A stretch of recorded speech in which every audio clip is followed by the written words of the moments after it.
everyone, welcome back to my channel, welcome back to another video, and today I am bringing you a video about Taylor Swift.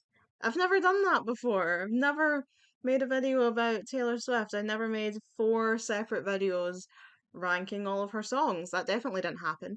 But today I wanted to talk about the Eras Tour, the incredible, show-stopping, never the same, totally unique, completely not ever been done before concert tour that Taylor is currently on. She's just kicked off her international leg. She's been going around Argentina and South America. And I figured, isn't this just the perfect time to bring you something that I thought about doing a while ago and just never got round to?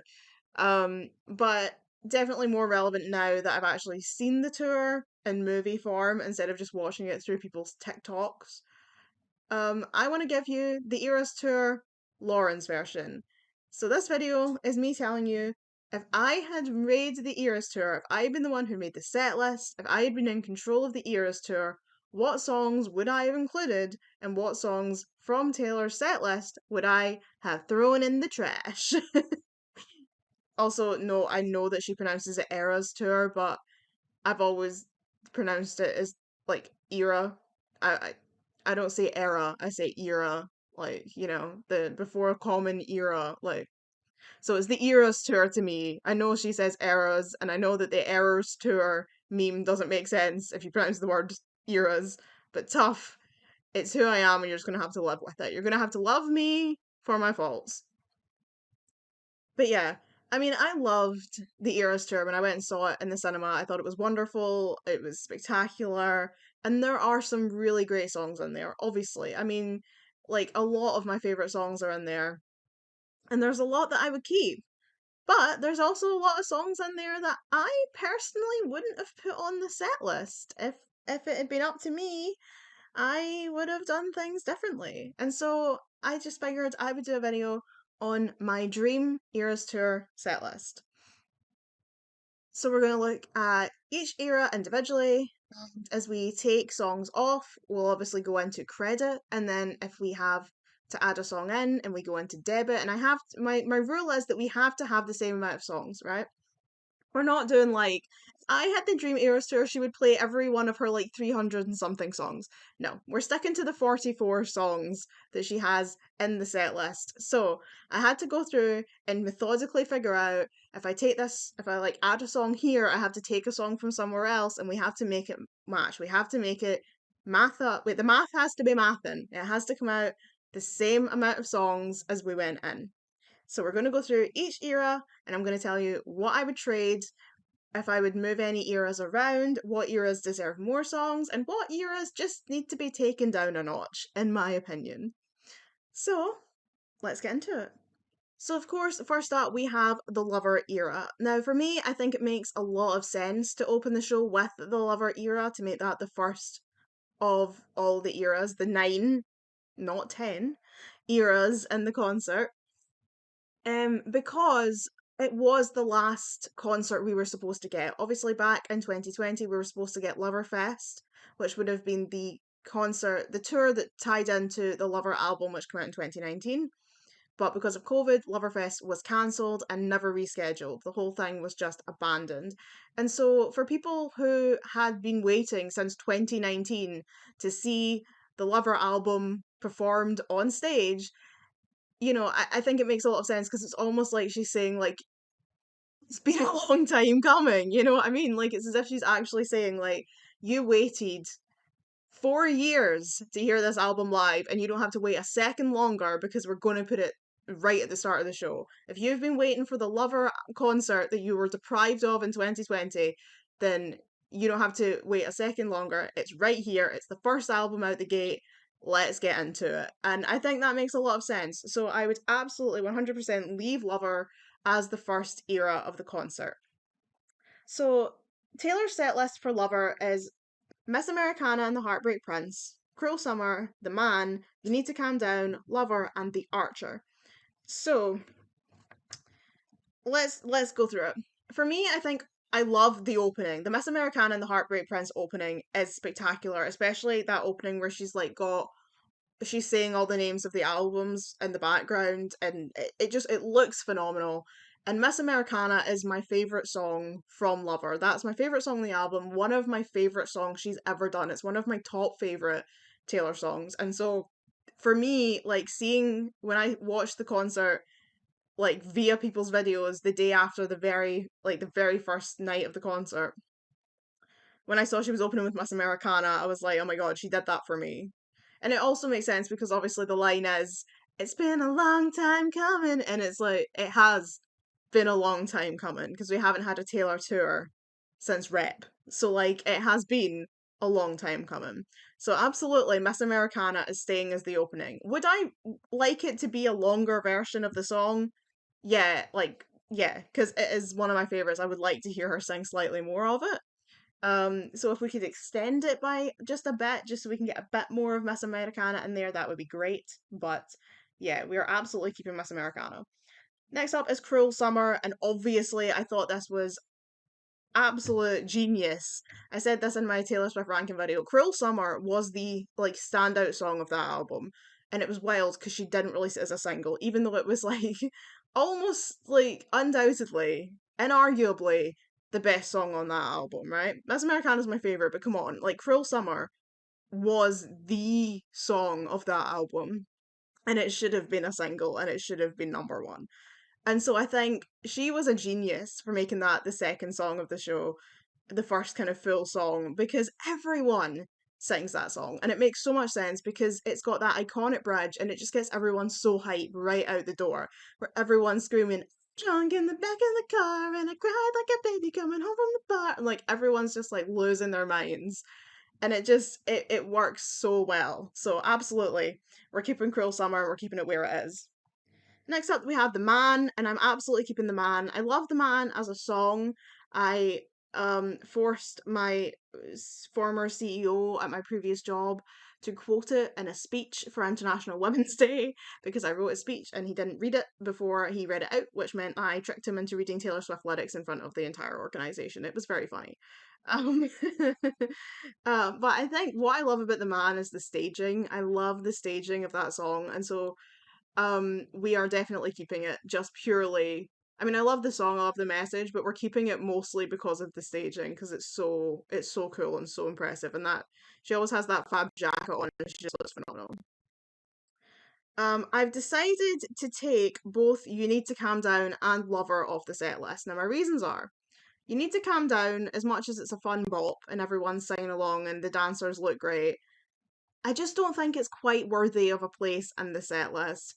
You Need to Calm Down is kind of cringe. It's sort of a funny novelty song in a lot of ways, and I know she's making a point about like, you know, she's standing up for the gays, she's standing up for women, saying don't compare women to women, blah blah blah.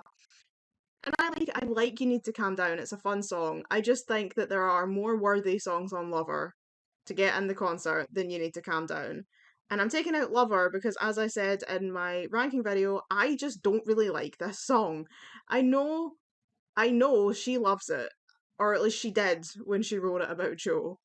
But honestly, for me, it's just not. I've never really liked Lover. It's always been a bit of a skip for me. So I just feel that they are taking up space on a set list that could go to something better. And so I've taken out both of them, but I have added in one more song from Lover because it deserved it, and it's Cornelia Street. Cornelia Street is one of my favourite songs in that album. I absolutely love it. It's so good. And I want to see her sing that every night, and I want to see that being the closing song of the Lover album. I think The Archer for me, like, is too slow to end the the era. So I've moved The Archer. I've taken out You Need to Calm Down and Lover, and then it's so we're going from The Man into The Archer, and then closing out with Cornelia Street. I love The Archer, right? I've always loved The Archer. I know some people think it's a bit of a skip, but I loved it right from the day I heard it first. When I got that album, the first time I heard it, I was like, this is a beautiful song, and it's still a song I listen to all the time. I think it's gorgeous. So we're absolutely keeping it in the set list, and I was gutted that she cut it from the Eras Tour movie because I love that song. But I do think it's too slow personally. I think it just sort of brings the mood down, I think, at the end of the era on stage. So we're moving The Archer to be the second last. It's the fourth song of the show, the second last one of the era, and we're putting in Cornelia Street, which, even though it's like kind of a sad song, it's a far more upbeat, like musically, sonically, it's much more upbeat. You know, it's like, baby, I get mystified by how this city screams your name. And I just think everyone would be singing along, you know? Everyone would be belting out those words. If you ever walk away, I'll never walk Cornelia Street again. Everyone would be singing it, and I would love to see it. So that is our set list for Lover. We're doing Miss Americana, Cruel Summer, The Man, The Archer, and Cornelia Street. We then move into the second era of the show, which Taylor has as Fearless, and I am keeping Fearless as the second era. I think this makes a lot of sense because that was her first big album. Obviously, Debut is her first album, but Fearless is really when she hit it big. And I think it makes perfect sense to make it the second era because it just takes everyone right back to when. I mean, not everyone in that room, not everyone who watched the Eras 2 fell in love with Taylor with Fearless, but I think a big percentage of us did discover Taylor and fall in love with her music through Fearless. And so hearing that album just sends you right back to what that was like to discover Taylor, to find her music, and just the journey to think about like how far we've come from that to now with this Eras tour. And I think it's really great to have that right at the beginning to really bring back all those emotions and just really get you into the moods. Um, and for me, I think she picked the right songs from that album. Fearless is one of my favourite songs she has ever made. I still love it with all my heart and soul. And so I think she made the absolute right choice keeping that song in. It's it's such a feel good song, especially because when she comes out, she's dressed in the dress that she used to wear when she performed Fearless. She spins around with the guitar, she does the heart sign, and it just takes you right back to what that was actually like to be there at the time. And it just fills my heart with joy. I mean, I went to see the Eras tour in the cinema with my mum, and my mum is not a Swiftie. She doesn't really know a lot of Taylor Swift songs. And I saw her out of the corner of my eye, and I looked over and I could see she was singing along to Fearless because she remembers that album because I used to play it in her car all the time.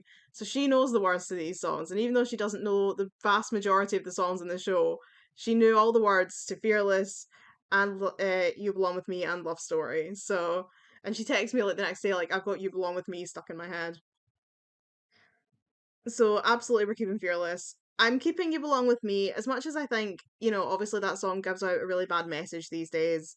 A girl isn't a bad person just because she wears short skirts and you wear t-shirts and she's cheer captain and you're on the bleachers. But my God, is that a sing-along anthem. That song is so fun to sing. And then, of course, Love Story. Love Story is the song that made her big. It was her breakthrough hit, especially here in the UK. We didn't get Debut. So her breakthrough hit here in the UK was Love Story. That was how we most most of us discovered her here in the UK was when Love Story was all over the radio. And so I think the Fearless era is absolutely perfect and I wouldn't change it. Although if I could get her to perform the Fearless international mix of Should Have Said No, I would absolutely put that in. And if she doesn't release that on Debut, I am going to lose my marbles. Debut Taylor's version needs to have Should Have Said No international mix, or I will scream. If it needs battle, and it needs Should Have Said No international mix, and she doesn't give me them, I don't know what I'm gonna do. I really don't. Now, I personally was quite surprised that Evermore was so early in the show, and I don't really know why that is. I just sort of felt like I suppose because it's her second most recent era. It's her most recent album before Midnights. I guess I just sort of felt like it would be further in, and I was really surprised that it had come right after Fearless. And when I was coming up with my list, I thought maybe I would move it around, maybe I would put Evermore somewhere else. But when I thought about it, I didn't really have anywhere else to put it, and it's my favorite era. So I don't really want to put it right at the end of the show because then you do risk kind of like being tired by then. So I thought about it and I was like, you know what? You know what? Actually, I'm gonna keep it where it is. I also thought it was at the time when I saw the film in the cinema. I was like putting Evermore up against Rep seems like a really weird juxtaposition. But when I thought about it, I was like, actually, those are both kind of her darkest albums. Like, Rep obviously is the album that's color is black, and it's about a lot of the songs on it are love songs, but a lot of it is about her anger towards what happened to her with the whole Kanye thing and the media and the year that she had to spend hiding from everyone because of just the shit that she was getting. And Evermore is just thematically quite dark. And I was like, actually, that makes a lot of sense. I suppose Evermore and Rep kind of work together, actually. So I'm going to leave Evermore where it is. Now, since Evermore is my favourite era, it's my favourite Taylor Swift album, I do have a lot of opinions on what should have been included. So, in Taylor's version, she has "'Tis the Time Season" or "Nobody No Crime." She swapped it out for "Nobody No Crime" on the nights that Haim joined her. Willow, Marjorie, Champagne Problems, and Tolerate It. Now, for me, I think it's actually kind of weird that she opens the era with "'Tis the Damn Season," and she decided to take that out of the concert movie and have the era open with Willow, and I think that makes a lot more sense because Willow is one of the real statement pieces of the show. It's got them all in their cloaks. It's got the orange globes that they throw. It's got the smoke, the mist, and that kind of creepy opening. And it's so impressive. It is for me like that is the highlight of the entire show. Like getting to see that Willow performance. If I saw that in the flesh, I I would have goosebumps. I would probably pass out. Like that is just it's everything, especially for me as this like little gothic witch. Like that is just I eat that up. That is my soul right there. And I just think that sets the tone for the whole era. And I don't really get why you would want to make that the second song and open with "'Tis the Damn Season." So I'm moving Willow to be the opener of the Evermore era. Then we're gonna have "'Tis the Damn Season" because I love that song. I love that song. It still deserves its place. I just don't think it should be the opener. Then we're having Marjorie. Um, at first when I saw Marjorie on the set list, I was surprised. I was like, Marjorie is such a sad song that it feels kind of weird to be belting it out in this stadium when it is so sad and so personal. But then people online were saying, like it means that she's playing her grandmother's vocals in a stadium full of people, and everyone in that stadium is listening to her grandmother sing. And I was like, wow, you're right. I hadn't even thought about that. Like, she is playing her grandmother's vocals. She is putting her grandmother on that stage with her to sing along with her to millions of people all over the world. That is so beautiful and such an incredible tribute to her that I was like, that makes perfect sense. And even though watching it and the concert movie made me cry genuine tears. Like it's the only point of the show where I actually cried because Marjorie is a song that it really hits home for me as someone who has no grandparents left. Um, Marjorie is very emotional for me, but it's beautiful and it absolutely deserves its place in the show. Then we have Champagne Problems. Champagne Problems is like I also think one of the standouts of the show. She has the piano, that's when she talks to the audience. And Champagne Problems is my favourite Taylor Swift song of all time. It is my number one. And so it is of course keeping its place in the show. I would never ever trade Champagne Problems for anything. But then I have added a song and I've added Nobody No Crime. I love Nobody No Crime. I love a country murder ballad, and I think it deserves to be there. I think she deserves to belt that out to a whole audience. Get out the guitar, give us Nobody No Crime, and the orange dress. It would be incredible. It deserves to be there. And then, of course, we're having Tolerate It, which is gorgeous. It has the set with the table, and it's just an absolutely incredible song that breaks my entire heart. Now, if you were keeping score, we had taken two songs out of Taylor's set list for Lover, but then added one back in, meaning we were one song in credit. But I've just added a song to the Evermore era, meaning that we're now back at an even level. So if we're going to add any more songs to the set list, something else has to come out. Let's see what happens to the next era. The next era is, of course, Rep. And as I just said, I think I would keep Rep after Evermore because I think thematically they do actually work quite well together as the darker albums of her career. And I've actually decided to keep rep exactly the same. And at first, I wasn't going to, but I decided to do so. So let me explain. Taylor's set list for rep is Ready for It, Delicate, Don't Blame Me, and Look What You Made Me Do. Now, Ready for It is my favourite song off Rep, and it absolutely works as an opener for the era. It's such an iconic song. It's the fact that she opened the album by going, and she's like announcing herself, like being like, I've been away for so long, you're gonna listen to what I have to say now, was so iconic, and it works beautifully on the stage. I love Ready for It. It deserves to be the opener. Delicate, we're of course keeping one because it's a great song, and two because it has the chant. It needs to be there because you need a stadium full of like hundreds of thousands of people going. We need it. We need it. It needs it. It needs to be there. We need it for our mental health. We need it for our mental well being and our physical well being. We just need it. Don't Blame Me was my second point because I've said before, and I hold this to be true, that Don't Blame Me is over appreciated. I know people love this song. Taylor loves this song. It's got that bell in it that everyone loves, but I just don't like Don't Blame Me that much. I don't think it's very good. It's not a song I listen to very often. It's a big skip for me. I don't really care for it, okay? And I was like, well, Don't Blame Me needs to come out. And before I saw the concert, I was like, I would take out Don't Blame Me because I don't like that song. But if we take out Don't Blame Me, it means we lose the transition of Don't blame me, don't blame me, don't blame me for what you made me do. And that's just so iconic. It's so good. And I was like, so I've decided that even though it goes against everything I've ever said, we're keeping Don't Blame Me so we can continue to have the transition. So if you're a Don't Blame Me stan, you won today.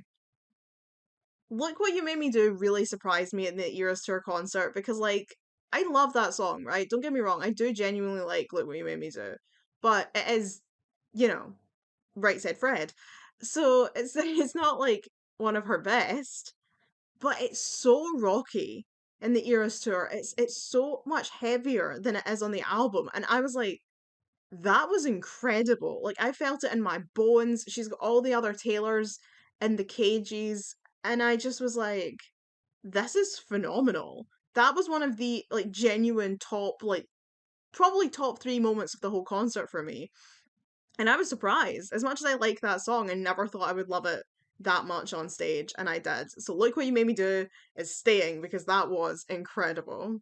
We now move into the Speak Now era, the era that Taylor did so dirty in her original version of the tour, and to be honest, hasn't particularly improved it since. So when Taylor did her first leg of the US Eras tour, she only had one song in the set list from Speak Now, and it was Enchanted. After the release of Speak Now Taylor's version, she added Long Live to the set list, so she had Enchanted, then Long Live. But even then, that's still only two songs, making it the shortest era in the entire show, except for Debut, which we will get to. Now, Speak Now, as I've mentioned so many times before, was my favourite Taylor Swift album for 10 straight years until she released Evermore and it blew out of the water. But it's still my second favourite album. I love this album more than I can put into words, and now that we have Taylor's version and I don't feel bad about playing it on Spotify, I have this album on all the time. I love it. It is so good, and the vault tracks are incredible, and I Can See You was just so unexpected and I love it so much. And the fact that she only puts two songs from it in the show is a damn crime. It's a crime. It's like offensive to me as a person. And the fact that she let the era, like the Taylor's version era, go so quickly, like what is Taylor's issue with Speak Now? We all know now, like that joke about how she doesn't love Evermore was actually wrong because it turns out the album she doesn't love is Speak Now. Anyway, so we were not going to keep it the way it is, and I've added two songs to the set list. So we're opening with Enchanted because it is so iconic, and her coming out in that big old ball gown and singing Enchanted is just so fairy tale and beautiful. But then we're doing Sparks Fly, I love Sparks Fly. I think it's still one of her best songs of all time. It's one of my favorite songs of hers, like one of my top 10, 100%. And it deserves to be there, and I want to see her sing it. So we're doing Sparks Fly, then we're doing Haunted, because Haunted is incredible. Haunted, with that instrumentation is just so good that, yeah, no way are we're not having it. She needs to have Haunted in the show. Speak Now deserved better, and it deserved Haunted. And then we have Long Live, because Long Live is everything. And if I could get her to close the concert with that, I would, but we can't really because we would need to move the whole Speak Now era to the end of the show, which would not really work. The songs in Speak Now are not really strong enough to close out the show. It's more of a mystical fairy, like, it's more of a fairy tale vibe. It's not really got the anthemic songs that Midnight has. So we're not moving Speak Now to the end of the show just to have Long Live, but it would be great if we could.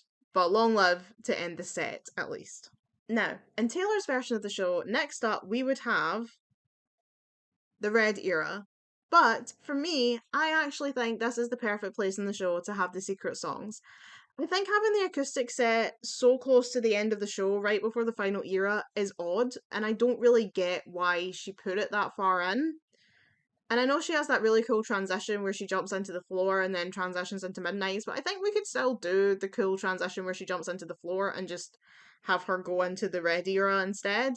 Um, so I personally would actually move the acoustic set to between Speak Now and Red. I think that's the perfect place for it. It's sort of right slap bang in the middle of the show, and I think that sort of makes a lot more sense than having it right before the final era. I just never really understood why she'd put it so far through. I think it makes sense to be right in the middle and kind of break up the show with the just break up the show with the nice little acoustic sets. You're singing along, you got lots of music, and then there's a nice kind of calm kind of 10 minutes in the middle where we listen to the pretty acoustic songs and we sort of get our breath back and recharge, and then we're back into Red era where we're going to be bouncing around. So that's where I would put it. And I know it obviously isn't the point, but if I could choose any secret songs, since this is my dream set list, if I could pick anything for the secret songs, I would have The Great War on piano and A Perfectly Good Heart on guitar. One from the last era and one from the first. I absolutely love A Perfectly Good Heart. It is massively underappreciated, and I would love to hear her play it on guitar. And The Great War is so gorgeous, and I think it would sound really nice on a piano cover. I can't remember if she did that. I feel like she did it on guitar, but I think you could do a really nice piano cover or piano version of The Great War. So that's what my dream acoustic songs would be. Now, if you are keeping score, we are currently 2 songs in debit. So, in order to put us back to a level playing field, we need to take 2 songs from another era because I added 2 songs to Speak Now, and I have taken those songs from the Red era. If you watched my Taylor Swift song ranking, you'll know that I think Red is her worst album. Now, I know that's a massively unpopular opinion, but for me, Red is my least favourite, and her releasing Taylor's version hasn't changed my opinion at all. I was disappointed in the album when I first got it, when it first came out, and I listened to it, and I just thought this is not as strong an album as her previous 3 that I loved. I'm not such a big fan of this. And then 1989 came out, and I was like, this is better, these are better songs. And as times went on, I've just never grown to like Red anymore. It's never an album that I particularly gelled with. And so for me, even though it only has 4 songs in Taylor's set, considering one of them is 10 minutes long, I think the Red era takes up too much time for me. Now, Taylor's Red set is 22, We Are Never Getting Back Together, I Knew You Were Trouble, and All Too Well 10 Minutes version. Now, I used to love 22, and I know that it's obviously really important in the show because it has the hat moment. However, you can give someone a hat during I Knew You Were Trouble. It doesn't have to be 22. We can give someone a hat during any song. It doesn't have to be 22. Not really. Like, there's no rule that says it has to be 22 where we give a kid a hat. Like, we could just give a kid a hat. We could give kid a hat during Long Live, you know? We could give them a hat during look what you made me do. We could give them a hat during a whole bunch of songs. You know, we don't need to keep 22 for the hat moment. So 22 is going because I used to love this song, but now I hate it. Like, genuinely, I hate this song so much. I never ever want to hear 22. It drives me up the wall. It's so irritating. The only time I want to hear it is during that meme. I don't know about you, but I hope the fuck you do. Um, so no, it's going. Now, we are never getting back together. I never liked to begin with. I never liked this song when it came out. I didn't like it when every kid at my school was singing it all the live long day. I've never liked it. And I don't like it in the Eras tour anymore than I did when it was on the album. So it's also going. So we're taking out 22 and we're taking out We're Never Getting Back Together. And we're leaving I Knew You Were Trouble and All Too Well 10 Minutes version.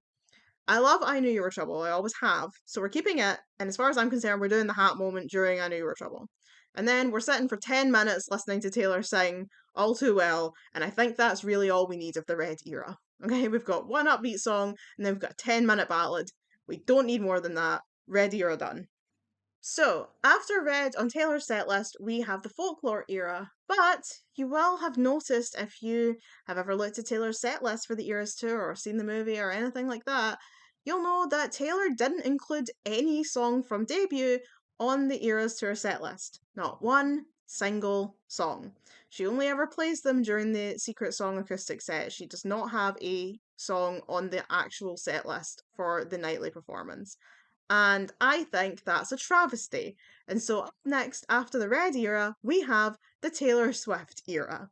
And just because I'm already struggling to move the songs around as it is, we're only having one song. Now, that's not exactly a bad thing because when she started the tour, she did only have one song from Speak Now, so she obviously isn't averse to having an era that is just one song, and I kind of figure the way I see it as well, that just makes it even worse for debut, because if she's not against having an era that's just one song, she should have been able to trade one song somewhere on the set list to let debut have its moment.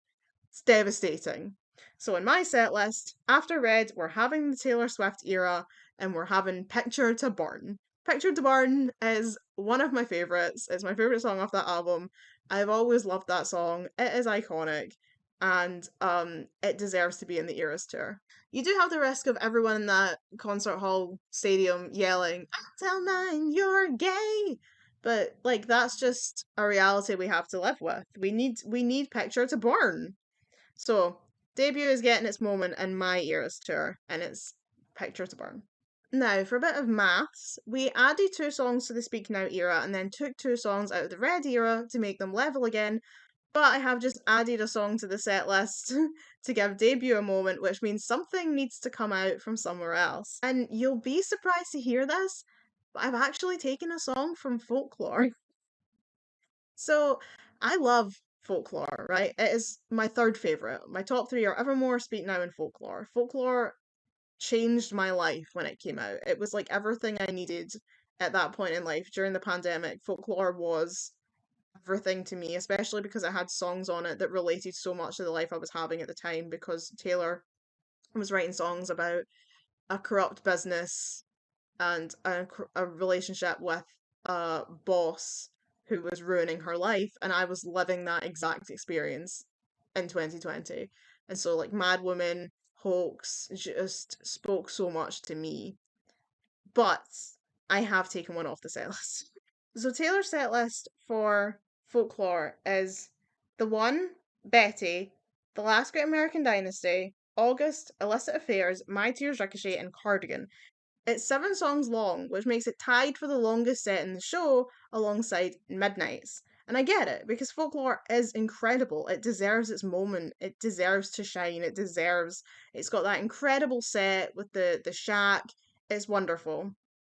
But I do have some issues with it. So when Taylor started the tour, she had the first song in the Folklore set list was Invisible String, but just a few weeks into the show, she changed it for The One, and this coincided with the news that she and Joe Alwyn had broken up, and everyone kind of assumed that it was because the Strong? Invisible String was a song about their relationship. It was a song about how all along there'd been some invisible string tying her to him. And then when they broke up, she changed it to The One, which was a song that said as about a breakup and says, "It would have been fun if you would have been the one." And it seemed as if she just didn't want to sing Invisible String anymore. And of course, she's kept on a whole bunch of other songs about Joe, like Lover, Ready for It, Delicate, lots of songs about Joe in the show. But for whatever reason, she just didn't want to sing Invisible String anymore. But I much prefer Invisible String to The One. I'm not that fussy about The One. It's one of my least favorites on that album, whereas Invisible String is one of my favorites. So I'm sorry, Taylor, but we're putting Invisible String back on the set list. Okay? We're putting it back, and The One's coming off. Then, of course, we have Betty, The Last American Dynasty, and August. We can't get rid of any of them. They are all incredible songs. I love all of those songs. They're all staying. Like, they just are. I don't even have to say anything. You all know how good those songs are. They're staying. But I did take out Illicit Affairs. Now, don't get me wrong, I do love Illicit Affairs, right? I think it's beautiful. But to me, it was one of the only songs in the whole show where I was just kind of sitting there at the film going, why is this here? And I don't really know how to describe, like, why that was. It just kind of felt like a song that didn't need to be there. Like, the folklore era went on for such a long time, and I love folklore, but it just sort of felt like it was going on too long. And I felt like Illicit Affairs. I know she like throws herself on the floor and she's like, "Don't call me kid, don't call me baby," and it's like really cool. But I just kind of felt like it didn't need to be there for me. And even though I love it, I do need to take. I needed to have a song from somewhere in order to make in order to make the set list add up. So I took one from folklore. I've kept My Tears Ricochet, which is interesting because I think actually as a song I prefer Illicit Affairs to My Tears Ricochet. But it's the staging of My Tears Ricochet that made me want to keep it over Illicit Affairs. I just think My Tears Ricochet looks really great on stage with all the dancers sort of following Taylor up the stairs. She's wearing her like either her white dress or her green dress, and she looks incredible. And I just thought for the staging, we needed to keep My Tears Ricochet over Illicit Affairs, even though if I was just listening to them as songs, I would pick Illicit Affairs over My Tears Ricochet like every time. And Cardigan. Taylor took Cardigan out of the film, which I find bizarre because it meant that she'd taken out one part of the story of Betty, James, and Augustine. She kept Betty and she kept August, but she took out Cardigan, which is the first part of that story. And I was like, why would you do that? But Cardigan was great and it was a single and it's so good and I have no idea why she took it out of the film, but we're putting it back.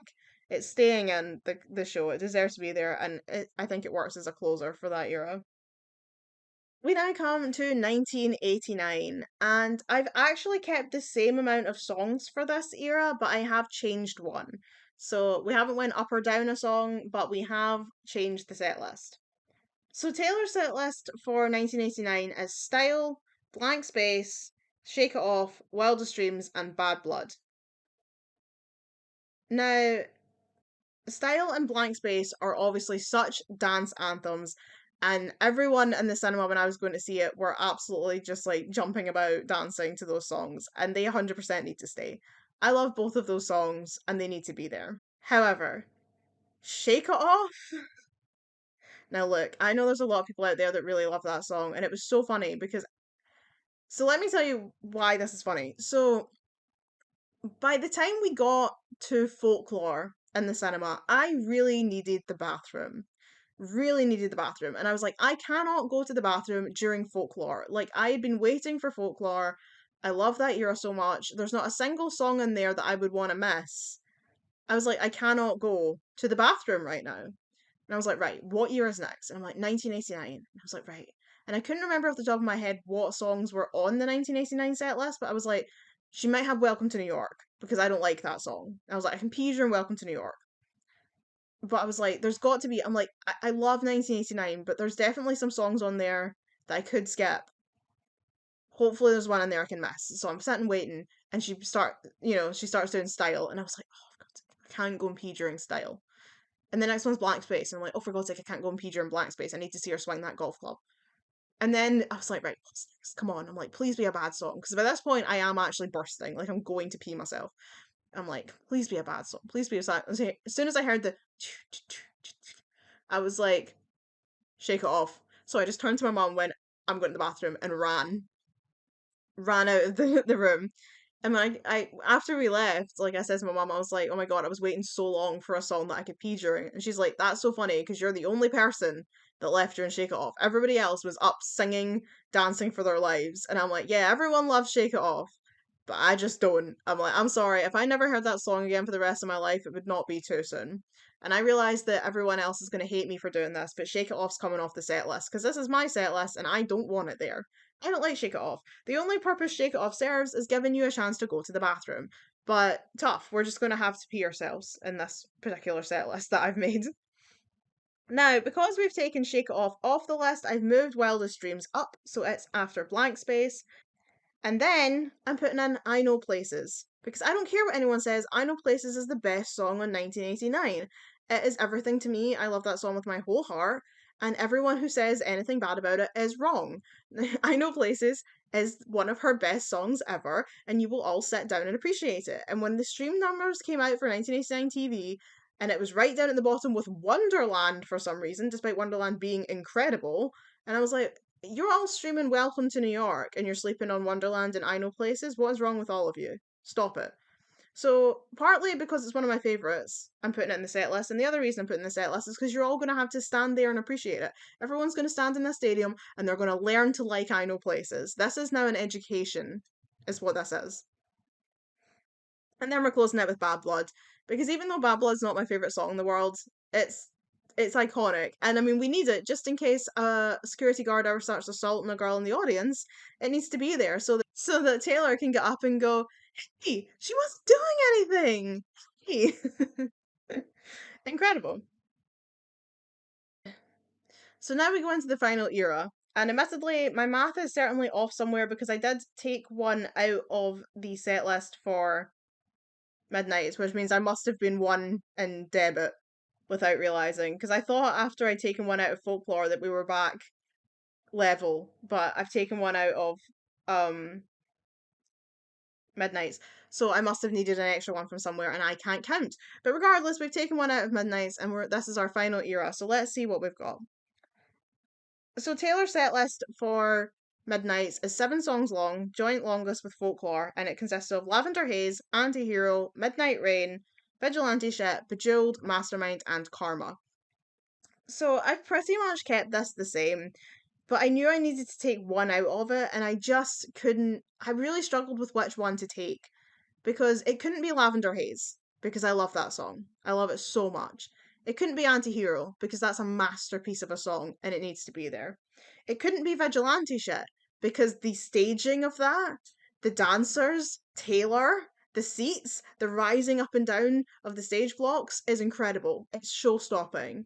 Never been done before, spit on it, vomit on it, eat it, all that nonsense. So it couldn't be that. It can't be Karma because Karma is incredible and also it's the big number that ends the show. So it can't be Karma, which meant that my options were Midnight Rain, Mastermind, and Bejeweled. Now, I wasn't going to take out Midnight Rain because I love that song. I didn't really want to take Mastermind. And then my least favourite song out of all of that set is Bejeweled. But Bejeweled is so iconic and people love that song. And really, Mastermind fell out of place for me as the second last song of the show, considering it's far slower and more understated than the others. That like it doesn't have that anthemic vibe that the others do. And I was like, really, I should take Mastermind and leave Bejeweled. I don't wanna, so I took Bejeweled. So my set list is Lavender Haze, Antihero, Midnight Rain, Vigilante Shit, Mastermind, Karma, and Bejeweled Went the Journey. And that brings us to the end of the set list. And that's it. That is the Eras Tour Lauren's version. That is what I would have done if I was in control of the Eras Tour. That is the set list that I would have done. A lot of them have stayed the same. A lot of them I've kept, but there's just certain songs that I feel deserve their place. Picture to Burn, Sparks Fly, Haunted, I Know Places, and certain songs that really didn't deserve their place, like 22, and We Are Never Getting Back Together, and Shake It Off. Yeah. I hope you enjoyed watching. This was just a little fun thing I wanted to do. Please let me know in the comments what you think of my Taylor Swift Eras Tour set list. And let me know if there are songs that you would have taken out the set list or songs that you wish had been in it. Give me yours. If you want to drop me a full 44 song playlist in the comments, please do. I will fully appreciate you doing that. Um but yeah, that's all from me for now, and thank you for watching. I will see you in the next one.